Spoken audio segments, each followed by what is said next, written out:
how have you fostered identity or allowed for space for people to be who they are in the classroom?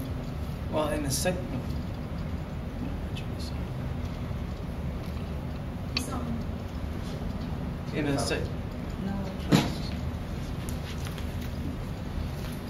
At the secondary level, normally I provide group projects for the students to do. And I challenge them with a question, a concept, or an idea first. And then normally that will culminate in a PowerPoint presentation, or it will culminate in a substantial research paper of some sort. And then through the process of their research and discovery, I have them submit written progress reports of the research they find, information, of what they plan to present. And that's where we clean up the language to bring it up to maybe something along the lines of a good, New York Times article or something.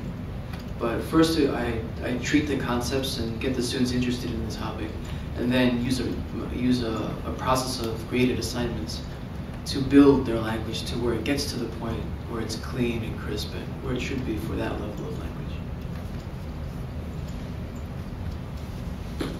Could I say something? Please. Yes, I remember a class.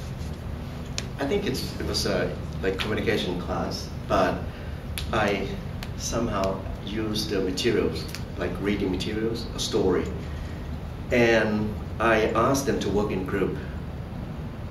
And it's a story. It's I think remember a kind of folk tale from South Africa about the title is Friends, and how snakes and frogs are, and then they were told by the parents not to play with each other, and they're supposed to summarize.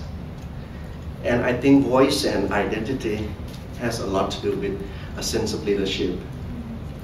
When I asked them to present their own version of the story, to present to the class, they always say, okay, this student could do or something, they ask someone else who's strong students, obviously, to represent. But I say now, I like to give an opportunity for other students. And I think that's one boy who's very quiet. But after I said, come on, that's okay. You can do it. If anybody can do it, you can do it. And then it takes some time for him to stand up. His name is tall, big, but he's a small guy. And could you believe that he was able to tell the story in his own words? Of course, we're trying to help him as well, in certain stage of telling stories.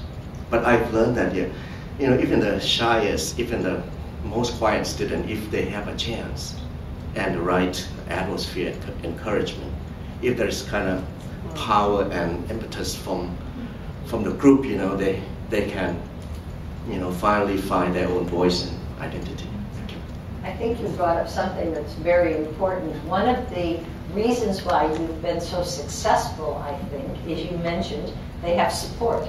They have support from other students. And one of the things that we need, I think, to remember is that people do better in presenting if they've had a chance to practice with somebody else and get it so that so they're comfortable with it before they have to present it to the whole class. And the same thing with your example of the first or second version of the project is not the final version. The chance to get it out there, but also to have assistance before it becomes something that's shared with a larger group. It's that practice, that rehearsal, that support that enable sometimes our students to actually feel comfortable expressing their voice and bringing their identity into the classroom. Those are nice examples. Other examples?